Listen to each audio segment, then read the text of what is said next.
The best thing is to set boundaries, within yourself. It's really, really easy to just burn the midnight oil and work till midnight. But we had a really strict rule in our relationship where after 7 o'clock, everything goes away. When I get home from work, I'm going to try to leave that phone in the office. And now it's time to fully get into hanging out with the kids, like actually hanging out with them. Welcome to Masters of Home Service, the best podcast for home service pros like us. I'm your host, Adam Sylvester, and I want you to crush it in business. Sadly, the most common sacrifice that home service business owners make in their quest to build and scale a company and build their business is their health and their family. The very things that we go into business for, we say we care about our wife, our husband, our kids, our health, fall to the wayside because the demands of the business are just so great. And we care less and less about them, or at least it looks like it. And then we end up working more. And we don't have any boundaries. And we end up just like spinning our wheels. It doesn't have to be that way. Our guests today, Kelly and Cory, are family people. And we're going to talk about how can you balance work, the demands of work, which are great, while actually having time with your spouse and raising your children. So we're going to get into all that today. So Cory, Kelly, welcome to the show. Thanks for being here. Thank you for having us. Thank you. Kelly, tell us who you are and what you do. I am Kelly Guerrero. I am the owner of Home Pro Coaching, and I help service business owners grow and scale their businesses. My husband and I used to own a landscaping business that we grew and scaled to 6 figures, and then we sold it last year. Bingo. Awesome. Well, welcome back. Glad you're here. Thank you. Very glad you're here. Cory, what about you? Thanks for having me. I'm Cory from Vancity Electric, have an electrical company and wife and 2 kids at home. Yeah. Awesome. So let's talk about that. So you have a couple kids at home. That's awesome. Young kids. Okay. Yep. How old are they? 8 and 4. 8 and 4. You're in the thick of it, just like I am. Okay. Yes. Kelly? Mine are 11 and 14. Okay. Awesome. We're all married. I have 5 kids. And so here's the normal life of a lot of our listeners. I think you guys relate to this. Wake up super early. Yes. Maybe do a little bit of work. Eat breakfast, wave goodbye to the kids and the wife as they're rushing out the door. Work a long, full day. They come home, maybe play a little bit with the kids, maybe not, rush through dinner, put the kids to bed, and then work till midnight, doing estimates, quoting, scheduling on the day, all the things that business owners have to do. And unfortunately, spousal intimacy goes down. The time that you have with your kids becomes more about just discipline and not like enjoyment of the kids. And you just be like, what am I doing? Like, I'm just working so much. This wasn't what I intended. But It doesn't have to be that way, does it? No. Absolutely not. The best thing is to set boundaries, within yourself. It's really, really easy to just burn the midnight oil and work till midnight. But we had a really strict rule in our relationship where after 7 o'clock, everything goes away. And I'm only working until that point in time. And then after that, no conversations, no nothing. We are there in family time, doing family. Also 1 weekend day a month, or, is just outside doing something with the family. And that's something that we implemented in our life. Yeah, that's good. And I'm similar. It's like when I get home from work, I'm going to try to leave that phone in the office. And so I've put in a really hard day of Vancity stuff, and now it's time to fully get into hanging out with the kids, like actually hanging out with them. Yeah. It is so hard though. It's so hard to like work all day and you get home and the kids want to play, your wife wants you to help with dinner, and you want to be a family man now. But you're still thinking about work. What are some boundaries that our listeners really need to implement if they want to have this balance of like taking care of your own health, your family, your spouse, your kids, and also running this business? What are some boundaries that are important? Well, you need to make time for the things that are really important. You mentioned health. So if you're going to work out, decide what time of the day you're going to be working out, and then commit to that the same way you commit to your business, the same way you commit to all of those things. Time with your wife, a date night. Date nights didn't work for us because our kids were little when we were building our business. Yeah. We did date lunches where we would go once or twice a week sometimes. No work conversation, no business, because we were in business together as well. Yeah. We would just go and have lunch together, and it was our little date. And we would take a couple hours in the afternoon and make up the time a little bit later in the evening or the next day. Yeah, and it saved our marriage because otherwise you never talk unless it's about business. And I've seen a lot of marriages just go down the toilet when they have Cory, how do you nurture your marriage with business? Well, when I think about boundaries, I think about systems in my business, right? If I don't have a system for invoicing and scheduling and all of this stuff, I am going to just by default be bringing this home with me. Yeah. So if I can get myself out of those day-to-day activities, those are done by someone else during, 9 to 5, then when I come home, my mind is free to fully focus on the family. Yeah. Because the truth is, if you find yourself having to just work basically all the time, that's a failure of systems. That is an unstable, unsustainable business. Because I want our listeners, this matters to me so much. I think that like our marriages are so important. And, we put so much effort and so much fanfare and so much celebration into the first day, the marriage, which is great. The wedding day is a big deal. It's awesome. Of course. But like the last day matters so much more. Like, how are you going to end the marriage? What's the last day going to be like? Are you going to be soulmates or roommates? Kids move out. Well, not, and that happens. We're seeing that happen all the time. And so the business can be a drag on that, or it can be an uplifting thing. The business, if it's ran well with systems, we're going to talk about that, and some boundaries and other things, the business can be a huge blessing, but it can be a curse too. Huge. I think it's important to keep in mind that you're not just building a bigger business, you're building a better life. And who is that life for? That's for your family. So it's super important to do that. Yeah. Let's touch on boundaries one more time, and then we'll get into some systems. I'm a big fan of putting the phone away, and I fail at that a lot of times, but I need to do better. Turning the computer off at night if you work at home. What are some other boundaries, maybe weekends, nights? Like what are some boundaries that are practical ones that our listeners can do like tonight, tomorrow? Well, I had 2 phones, one for personal use, one for business use. Good idea. And then I would put the business phone away. Start a conversation with your spouse or significant other about something that's completely unrelated to your business, just something completely different, and have a conversation. If you have to get little cards to maybe give you some ideas of conversation starters, that's a good idea too. Just to keep that kind of communication open with your spouse. Yeah. So my favorite hack from the last year has been 24 hours a day, 7 days a week. My phone is now forwarded to the Vancity office line. Okay. So it literally never rings. No one can call me. I don't have to be a middleman for anything because I'm just not that person anymore. I don't need to do call intake or hear about someone's light bulb that's out. That's a huge boundary that I put in place. I'll never go back. Yeah. I also think that work will expand to whatever you allow it to expand to, just like a gas in a room. A gas will fill a room, a big room, a small room, it'll just fill it up. And so if we allow ourselves to get in the habit of working at night, working weekends. The thing is, it might be okay to work weekends. It's when you end up working when you never intended to work. And this is if you have a service van or a pickup truck, if you keep your tools, you are going to want to go help the guys, right? And so at one point I pulled my truck up to a service van. I said, take everything you want. I've kept my hand tools just in case, but that's it. So, and then you're not drawn into going to site. Yeah. So if you're working a lot, then let's use the word like working too much based on your own standard for your own family and your own life and stuff. Cause I think it varies, young people, older people, different stages of life. But you're working too much and you realize that. It's probably because you aren't running a business based on systems. You're running it based on everything goes through you. You feel like you have to answer the phone at all the time to get that lead closed, which isn't necessarily true. We know that. So what are some things that you can do in your business to make it so it's more manageable?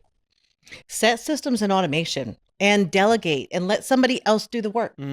I think that's one of the hardest things as a business owner where we don't want to let go of that control. Yeah. And because to us, that we're busy. That shows that we're busy. That shows that we're running a good business. Let's go deeper into delegation. Let's give some pointers on how to delegate, what to delegate. Whatever you can, whatever you can. And they will not do it as good as you. And that's okay. They don't have to do it as well as you do as a business owner. Be prepared that someone that you delegate work to is going to do it 80% of the way that you would do it. Yeah. And then you just, in your working hours, pick up that additional 20%. I'm thinking of like marketing or, content creation or, even, management and things like that day to day. Maybe your team isn't going to do it the same way that you will, but they'll do it in their own way. And as long as the job is getting done, it's not exactly line by line how you might want to get it done. That's okay. Yeah. Yeah. How do you delegate, Cory? I would say, first of all, we have to realize that it's okay if they fail a little bit. We want to give them really good training, really good standard operating procedures, and then let them go and do it their way. On the back end of that, though, we want to measure their output. You know, if I am turning estimates over to a new estimator, I'm watching how's the gross margin on all these estimates going? Is it high? Is it low? What's the win-loss ratio? Is it high? Is it low? Now I can do some training based on that. Same with people in the field. They're running jobs now. What's their gross margin like? Are they doing a good job or bad job? And then we can step in anytime we need to, but you got to let them go. Yeah. I think we need to look at our schedule and decide what are the things that I hate doing the most. That might be a good one to start with. I think it is what takes the most of my time. And let's be real. What can only I do in this business? And then start delegating everything else. Maybe not overnight. Let's be real. This is the real world. But over the next several weeks, several months, start delegating all the things that you don't have to do yourself. Because there are some things in your business as a leader that you have to do yourself. Of course. And you should spend all your time doing that, because otherwise you're doing it at night on the weekends and your family's suffering and you're getting unhealthy and you're not really taking care of yourself. And it's kind of like it's either this or this. Right. And which one are you going to choose? Right. Yep. And if you're occupied with all the day-to-day tasks like invoicing and things that really you should be automating, then you don't have time to look at the higher level things like strategic planning and, you know, what do I want my culture of my company to be? Yeah. And those types of things that as a leader, that's where your energy needs to be directed to. Yeah. Invoicing, big one, right? It's a low skill job, takes up a lot of your time. Perfect for delegation. That's well said. Yeah. Yeah. And I think if something I hear a lot is like, I just do all my estimates at night. After kids are in bed, my wife's watching TV, I'm just doing my estimates at night. You shouldn't be doing your estimates at night. You should be doing your estimates in front of the client at their house.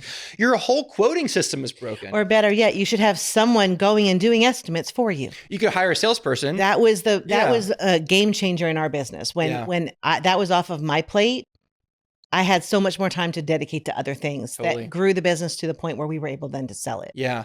And if you can't, if getting a salesperson isn't quite in the cards yet, you could change how you go. You might say, hey, look, you're outside of our service radius. I'm just not going to drive that far to you. That's too much time. Yeah. You might say, hey, this job, you might do some pre-qualifying and say, this job's going to be about 20 grand. Is that okay with you? Oh, 20 grand. No way. That's too much. Never mind. Yeah. And suddenly you're getting some of your time back. Those are just some practical ways that you can, especially if you're just doing estimating. But I think what you said earlier, Cory, about invoicing is an easy task, but it takes a while. That's so true. I'm a big block scheduler and I love having a person in the right role that they are really great at. And so I've done that for myself. So my week is very simplified. 2 full days basically are business development, right? I'm working on the business. 2 days I do video estimates. And Fridays, I kind of do some coaching stuff. So it's like very simple block scheduled week. In terms of block scheduling and just scheduling as a whole, I think a lot of this, I'm just going to step on some toes here for a minute. You guys okay with that? Yes. I think that a lot of our listeners are like, oh, I just got so much to do. Only because you let it. Yeah. Only because you're just being inefficient with your time. Now, I'm not taking away from the overwhelm that they feel. I'm not saying anything bad about that. But there is you might need to manage your time better. You might need a block schedule. You might need to put the phone away for an hour while you work to do 4 hours worth of work in 1 hour. There's things like that. They're just realities. They're going from fire to fire, from shiny object to shiny object. Yeah. That's what they're doing. And setting aside time to really work on some higher level tasks is critical if you want to be successful in business. Otherwise, you're just busy. Yeah. I had a conversation with a client the other day where they are so busy and he just doesn't know what to do. And I said, well, just block out 4 hours of your time to get all of these estimates done and all of the ordering done that you need to get done. And do that, and it has made a big difference. Yeah. I touch base with them, and it made. And if you and your spouse have a conversation and say, "Hey, I'm no matter what, I'm not going to do any work on Wednesday and Thursday night." What are you going to do? What's your mindset going to be all day Wednesday and all day Thursday during the work hours? I can't get this done tonight. I don't have time for that little thing I usually do. I don't have time for that. And you're going to start working smarter just because you're forcing yourself because you don't have the fallback at night. So there's some things you just have to force yourself to do differently. This is a big one when you have kids, right? Yeah. Before you didn't have kids, you could really grind out a night, no big deal. Your spouse is busy too. But as soon as you have kids and they got to go to sports and tutoring and all this stuff, you're locked in. There's no getting away from it. And you need to be present with your kids. Absolutely. They're only little ones. Yeah. Yeah. You said you have 2 phones? I do. It's funny. You mentioned phones, Kelly, and Cory mentioned a phone. I have 2 iPhones. How much of a problem can the phone be when it comes to work-life balance? It can be a huge problem because when you first start out, typically we tend to give our clients our personal phone number, right? We want to be, yes, that personal touch. And then later on, it kind of comes back to bite you. Yes. Right? Because now you're trying to separate work and home, and now you're getting text messages from such and so client who's been a client for the last 10 years saying, oh, this happened with my lawn, or this is happening with my irrigation. And then you feel obligated at 7 or 8 o'clock at night to respond to them because it's on your phone in your hand where you're scrolling or doing other things. Whereas with 2 phones, that's no longer an issue because that phone's put away in a drawer charging. The next morning at 9 o'clock when I went to go grab that phone, then I'll respond to that. Yeah. And so part of it is retraining bad habits that we have with our clients. I think to get that boundary set really with our family and then spend the more time with our family. Yeah. You have to go back and undo the damage that you did to yourself. I think realizing we're not the person for everything. I'm not the person that's going to talk about your billing issue or the scheduling issue or that thing didn't go like you thought it would. I have delegated those things to other people, and to be strong and say, forward that email to someone else and say, you deal with this. I think you kind of have to retrain your client base though, too, at that point too, where that's no longer something that is under my purview. This is now something that this person in my office does. And also, we systemize that a bit. When someone approves a job in Job or a quote in Jobber, they get an email that says, hey, Jeff's going to be reaching out to get you scheduled in. He's going to take this job start to finish. Here's his phone number. He's your guy now, right? And that frees me up. That's another system that you've put in place that really helps set the boundaries and make your business and personal life be separated. I have clients who will reach out to me. They'll go, oh, sorry. So sorry. I know Jeff. Jeff's the guy. I should call Jeff. I'll go, okay, great, good. That's good. Yeah. That's an indication. Yeah, we we're laugh making progress. Yeah. I'm going to pause our conversation for just a minute to talk about Jobber, why we love Jobber so much. And I want to ask you guys, how has Jobber helped you in this whole managing your business so it doesn't take over your life concept? How does it help you? For me, I use that calendar. And if I'm looking at someone else's Jobber, it's the first place I go. I want to see how are they using the Jobber calendar. Personally, I live in it. My whole week's block scheduled in there. For me, it's the automations that Jobber brings to the table, right? The invoicing, the reminders, things like that Jobber just does really, really, really well. Yeah. I like how just fundamentally it allows me to delegate things. It's all in the cloud. Anyone can access it. You can assign jobs to different people. And it really is the backbone of our business. And if I didn't have it, I'd be working all the time. True. If you're not using Jobber, you need to, especially if you feel like your life is a little out of control and your business it takes too much of your time, you need Jobber. Go to jobber.com/podcast deal, get the exclusive discount and start managing your business with Jobber now. Something that I've learned about myself over the years is I have a subconscious obligation that I feel. If my team is working, I should be working. And so if my team is out late on a job, I feel obligated to take their call when they're driving back to tell me how it went. Even though I'm off, I've been off for 2 hours. They just got unlucky and it just is what it is. Or if they decide they want to work on Saturday, sometimes Sundays, then I feel just this sense of like, I need to be available to them on Saturdays. Now I've gotten over that mostly, thankfully, but that was a long time that I felt like my wife would say, well, why'd you take that phone call? Well, I didn't really know why. Honestly, I was like, oh, I just took it. They're working. But I felt obligated as the owner. And that's not true. Your team has their job and you have your job. Your jobs are different. And it's okay to embrace the differences in your roles as the owner, operator, and they have their job, you have your job. That is something that's incredibly hard to be able to separate that, especially like you said, when your team is coming back late from a job and they want to tell you how it went. Yeah. That's tough. Yeah. That's tough. And it's just a matter of self-discipline, I believe. I don't know that I could do that. I would probably take that call too. Right. If I'm being honest. It's hard. It is hard. Absolutely. But you just, at some point, you just have to say, no, I'm off. Yeah. I'm off. My kids are right here. My family, we're eating dinner. We're doing, or maybe I'm working out at the gym. Whatever you're doing, you're off. There has to be boundaries. We come back to boundaries. But there's just some things that are just going to be uncomfortable. Yeah. You have to embrace the uncomfortable part of that, the growth, right? Yeah. I've never had that guilt really. Okay, good. But my guys will sort of say like, oh, I don't want your job. Like they sort of see a bit of the stress and stuff that goes along with it, which is good for them to see, I think. It is, yeah. Well, it's hard too, I think, because once you start a business and you start making more money, it's really hard then to deal with the friends or to be around and discuss your problems with the friends that you currently have. And this was something I was actually thinking about this morning. You know, it's tempting maybe to talk to your guys because they're there in the business with you, but I don't think that's the right answer either. You kind of have to look outside of that and find a new circle of friends, if you will, a new group of people that you're connecting with to talk about the challenges of business and being a business owner and what that looks like for you. Yeah. Let's go that way because we talked about family, our spouse, marriages matter, but also just personal health, friendships, community around us. What do you guys do in terms of making sure that you maintain friendships, that you have a healthy personal life, whatever that means for you? It was really hard for us because, you know, you go from working at a job where you're making $50,000, $60,000, $70,000 a year to now your business is making $30,000 a month, $40,000 a month, $50,000. And the problems that you face of meeting payroll and things like that, your friends and even other family members, like, you know, your parents maybe, or your sister or whoever, they're not in that space. So they don't see the same things. And so it's really hard to find someone to get advice from, or, you know, to kind of just do what we do as human beings.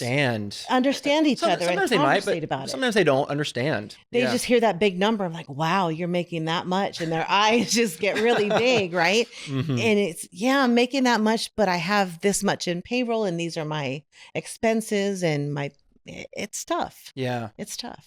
Do you have a good circle of friends around you, Cory? I'm a huge networker. Like I love to have a big circle of people that I would consider friends. I do have to say, though, most of my friends seem to be business owners. So we all kind of live the same life in a way. With my other friends, I am just very block scheduled. So if it's like, hey, Cory, do you want to play poker on this Friday? I'll be kind of looking and like, you know, I'm away this day for business. That's a little bit of too much time away from my family. So I'm going to say no to that poker and maybe I'll get you guys on the next one. But sometimes that sucks. You know, you got to just set some boundaries. You're a big golfer. Yep. You play golf. Yep. Tell me more about how we've talked about this a little bit. I actually admire you for this because you're aware that golf is a lot of time. Yep. But you've got to figure it out. It's not really taking away from your priorities. No, so I'm not a weekend golfer. It'd be very rare, maybe once, twice a year, you catch me on a golf course on a Saturday for 4 to 5 hours because I know Saturday and Sunday is family time. I just know I'm locked in. I'm ready to go. What are we doing this weekend? So if I golf, it's typically with other business owners and it's like Wednesday at 6 a.m. and I'm back to the office by 10. You know, so that's just when I golf and that's just how it is. And I have other business owners that do it with me. Yeah, that's great. That is great. Yeah, you're kind of killing two birds with one stone because you're getting support and friendship all from the same group. And Kelly, I feel like friendships are just so important, and friendships just can fall away so easily when you're running a business and you're letting the business take over your life. But friendships matter because not everyone listening to this podcast is married, have kids. I want to be aware of that. There's a lot of young folks, maybe single, that they might just want to work, and I think that's good. But they still have to have some degree of like separation from work and a weekend or time off. There needs to be some sort of friendships that are growing. It's not just all about work, even at that age. No matter who we are, we have to have balance. We need friendships. We need that human connection. Yeah. And I don't think that it matters if you're young and, you know, hey, I admire the ones that can work, 21 hours a day. I'm not that person. But they still need friendships too. You know, they still need to have that time to connect with even, parents or siblings or cousins, whatever that looks like for you. Someone out there is listening right now and thinking, they're kind of having a wake up call. They're like, I've been working too much. My priorities are all out of whack. I need to make some changes here, big time. But they still feel all the overwhelm is still there. They're still feeling stressed out. Cash flow is still a problem. All these things. So you can't just flip a switch. We can't just tell them, oh, just delegate it all. It's not that easy. We all know it. So what are some things that you would just encourage our listeners to do initially? What are some easy baby steps that our listeners can take to shave off a couple hours a week on their schedule? Pick one thing a week to either automate or delegate. That would be my first bit of advice. Take one thing a week that you're either going to put on somebody else in your organization, or if your organization is not that big yet and it's something that you have to do personally, you're the only one, find out how to automate. How to automate that, how you can use, tools like Zapier or Jobbers tools that are built within the program so that you're not spending as much time on that task. Yeah. Absolutely. Same thing for me. I think systems right away take something that is broken, the most broken thing, the thing that's causing you the most pain. Let's build a system.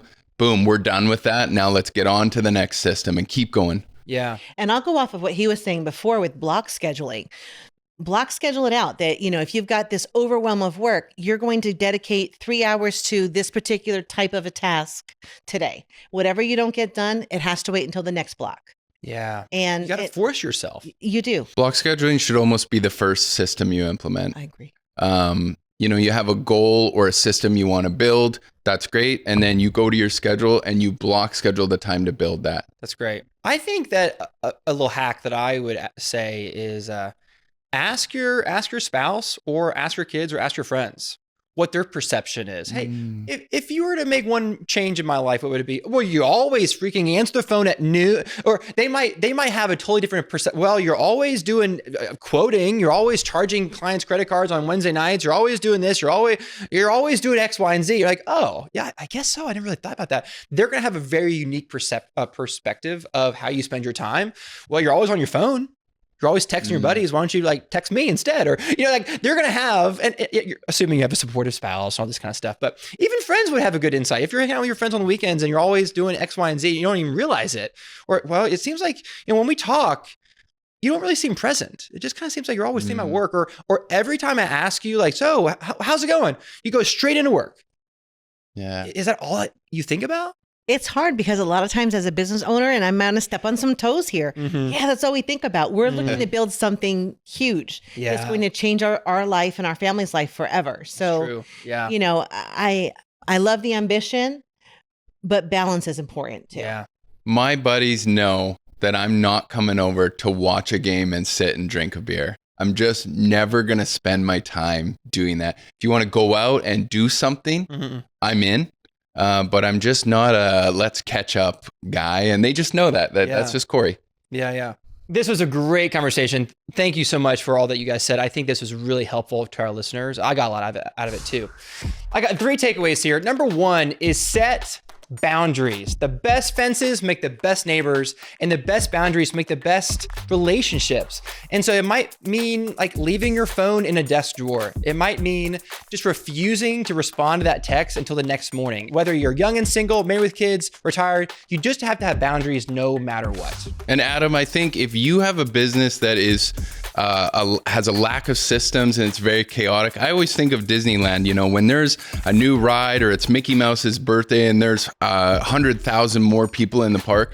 Do you think things are going off the rails there and fights are happening and it's chaos? No, it's just another day for them. And they're just running more people through their systems and everything's probably calm. Number 2 is delegate. You have to think, what's the quickest, easiest thing I can delegate today? It might be quoting, it might be scheduling, it might be just returning client phone calls, it might be accounting questions, all those kinds of things. Figure out what you can delegate so that you don't have to do that kind of stuff at night and on the weekends. And number 3 is block schedule. You might just have to stop wasting so much time. The default is distractions, putting out fires, doing this and then that and then this and then that. Block schedule. Decide to do this activity now, this activity here, and make sure that you're using your time wisely. Guys, that was great. Thanks for being here. I have one more question for you guys, and this kind of undergirds the whole episode. What drives you? What is your why? Why do you want to do this business thing? Why do you want to spend more time with your family and be strategic about that? What is your why? What is your why?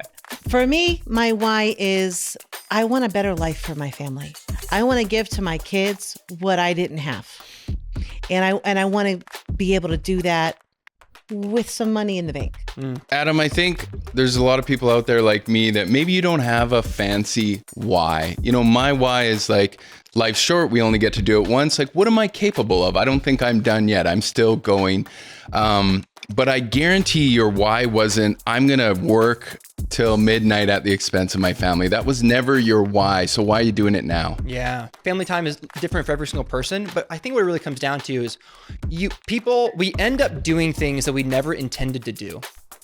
And as soon as we start doing things we never intended to do, no matter what level it is, we have to stop and say, whoa, this wasn't part of the plan. This wasn't my dream.